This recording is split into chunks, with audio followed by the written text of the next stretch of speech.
तो सिचुएशन कुछ ऐसी है। बजट है करीब 2 लाख रुपए और चाहिए एक ऐसी मोटरसाइकिल जिसमें पावर भी हो, स्टाइल भी हो और भरोसा भी। है ना मुश्किल सवाल? चलिए आज इसी का जवाब ढूंढते हैं मिलके।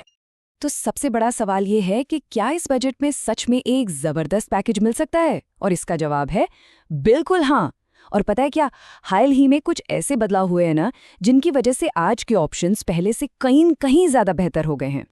तो फिर 2 लाख रुपए में सबसे अच्छी बाइक आखिर है कौन सी? और उससे भी बड़ा सवाल कि अभी ही खरीदने का सबसे सही समय क्यों है? चलिए इसी पर बात करते हैं। देखिए, इसकी एक बहुत बड़ी वजह है हाल ही में हुई जीएसटी कटौती।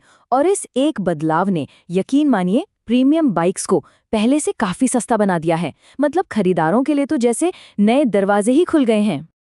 और इसका सबसे बड़ा सबूत वो आपको मिलेगा 350 सीसी सेगमेंट में। इन बड़ी बाइक्स पर जीएसटी रेट्स कम होने का सीधा मतलब ये है कि प्रीमियम सेगमेंट अब वाकई कई लोगों की पहुंच में आ गया है। ठीक है, तो अब बाइक्स की दुनिया में गोता लगाने से पहले एक काम करते हैं। उन 5 जरूरी फैक्टर्स पर एक नज़र डाल लेते हैं जो कोई भी मोटरसाइकिल खरीदने से पहले हमेशा ध्यान में रखने चाहिए। ये 5 बातें बहुत जरूरी हैं। पहला, इंजन, उसकी पावर और टॉर्क। दूसरा, असल में माइलेज कितना मिलता है। तीसरा, सर्विस नेटवर्क कैसा है, आसपास मिलता भी है या नहीं। चौथा, फीचर्स क्या क्या हैं। और हाँ, सबसे जरूरी, जीएसटी बेनिफिट्स के बाद फाइनल ऑन रोड कीमत क्या पड़ती है। चलिए अब आते हैं इस शो के सबसे रोमांचक हिस्से पर, मार्केट के टॉप दावेदार। देखते हैं कि इस प्राइस रेंज में कौन कौन सी बाइक्स हैं और एक दूसरे के मुकाबले में कौन कहाँ टिकता है। तो हमारी लिस्ट में पहली एंट्री है रॉयल एनफील्ड हंटर 350 की। ये बाइक अपने मॉडर्न अंदाज की वजह से आजकल काफी चर्चा में है। तो इसमें आपको मिलता है 349 सीसी का इंजन। और इसकी सबसे खास बात है इसका हल्का वजन और एकदम फ्रेश मॉडर्न लुक। कीमत की बात करें तो वो भी लगभग 1.38 से 1.50 लाख रुपए के बीच है, जो इसे एक बहुत ही आकर्षक ऑप्शन बना देती है। तो सीधी सी बात है, ये बाइक बिगिनर्स से लेकर मिड लेवल राइडर्स के लिए एक बेहतरीन चॉइस है। चलाने में आसान और शहर की राइड्स के लिए तो एकदम परफेक्ट। अच्छा, हमारा अगला दावेदार, उसे किसी इंट्रोडक्शन की जरूरत ही नहीं है। हम बात कर रहे हैं रॉयल एनफील्ड की आइकॉनिक क्लासिक 350 की। इसमें अब नया 349 सीसी जे सीरीज इंजन आता है, जो इसे पहले से कहीं ज्यादा स्मूथ और वाइब्रेशन फ्री बना देता है। करीब 1.80 लाख रुपए की कीमत पर यह बाइक सिर्फ एक बाइक नहीं बल्कि एक स्टाइल स्टेटमेंट है। सिंपल शब्दों में कहूं तो अगर वो रॉयल वाला फील चाहिए ना, तो बस ये बाइक उसी के लिए बनी है, एकदम खरी उतरती है।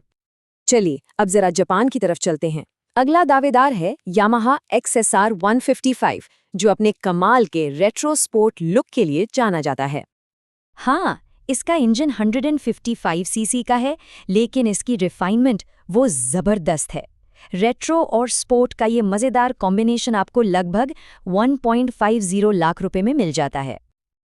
तो ये बाइक उन लोगों के लिए बनी है जिन्हें हल्का वजन और दमदार परफॉर्मेंस का कॉम्बो पसंद है। खासकर शहर में चलाने के लिए ये एक बेहतरीन पैकेज है। यामाहा की ही तरफ से एक और दावेदार है, लेकिन इसका फोकस एकदम अलग है। ये पूरी तरह से स्पोर्ट्स और स्पीड के बारे में है। Yamaha R15 V4। 155 CC engine तो वही है, लेकिन इसमें आपको रेस ट्रैक वाला डीएनए मिलता है, डिज़ाइन और टेक्नोलॉजी दोनों में। इसका शार्प और स्पोर्टी लुक इसे भीड़ से बिल्कुल अलग खड़ा कर देता है। और कीमत करीब 1.70 लाख रुपए। तो यहाँ कोई कंफ्यूजन नहीं है, जो भी स्पीड और स्पोर्ट्स के दीवाने हैं, ये बाइक उन्हीं के लिए है, फुल स्टॉप। और अब बात करते हैं इस लिस्ट की एक नई और बहुत ही खास एंट्री की। एक ऐसी बाइक जो दिखने में रॉयल है, आवाज में दमदार है और जिसकी रोड प्रेजेंस का सच में कोई मुकाबला नहीं। जी हाँ, आपने सही समझा। हम बात कर रहे हैं जावा की, जिसमें क्लासिक और 42 दोनों मॉडल्स शामिल हैं। इसमें आपको 293 सीसी से लेकर 334 सीसी तक के इंजन ऑप्शंस मिल जाते हैं। लेकिन जावा की असली पहचान है इसका रेट्रो चार्म, इसका जबरदस्त टॉर्क और वो गहरी गूंजती हुई एग्जॉस्ट की आवाज। तो जिन लोगों को रेट्रो चार्म के साथ साथ मॉडर्न परफॉर्मेंस भी चाहिए, उनके लिए जावा क्लासिक या 42 अब एक बहुत ही शानदार वैल्यू फॉर मनी ऑप्शन बनकर उभरे हैं। तो अब सबसे बड़ा सवाल कि इतनी सारी अच्छी बाइक्स में से अपने लिए सही कौन सी है। चलिए अब राइडिंग स्टाइल के हिसाब से इन बाइक्स की मैच मेकिंग करते हैं। ये देखिए, ये टेबल सारी कंफ्यूजन दूर कर देगा। अगर ज्यादातर शहर में ही चलना है तो हंटर 350 और यामाहा XSR बेस्ट हैं। जिन्हें क्लासिक रेट्रो लुक से प्यार है उनके लिए क्लासिक 350 और जावा क्लासिक से बेहतर कुछ नहीं। स्पीड के शौकीनों के लिए तो सोचना ही नहीं है, यामाहा R15 V4 है ही। और हाँ, जिन्हें आराम और एक खास वाइब चाहिए वो जावा 42 या RE क्लासिक की तरफ जा सकते हैं। चलिए अब बिल्कुल आखिरी पड़ाव पर आते हैं। बाइक फाइनल करने से ठीक पहले ये एक छोटी सी चेकलिस्ट है जिसे देखना बहुत जरूरी है। ये 5 बातें गांठ बांध लीजिए। पहला, टेस्ट राइड तो लेनी ही लेनी है। दूसरा, अलग अलग डीलर से ऑन रोड प्राइस जरूर कंपेयर करें। तीसरा, अपने एरिया में सर्विस सेंटर है या नहीं ये चेक कर लें। चौथा, मेंटेनेंस का एवरेज खर्चा कितना आता है ये भी पूछें। और पांचवा, लंबी राइड पर बाइक कितनी आरामदायक है इसे भी जरूर परखें। और आखिर में सबसे जरूरी बात याद रखिए, दुनिया में कोई एक बेस्ट बाइक नहीं होती। सबसे अच्छी बाइक हमेशा वही होती है जो आपके अपने राइडिंग स्टाइल पर सबसे ज्यादा फिट बैठती है। तो अब जब सारी जानकारी सामने है, एक फ्रेमवर्क तैयार है, तो दिल किस बाइक पर आ रहा है? इनमें से कौन सी बाइक आपको अपनी सी लग रही है? नीचे कमेंट्स में जरूर बताइएगा।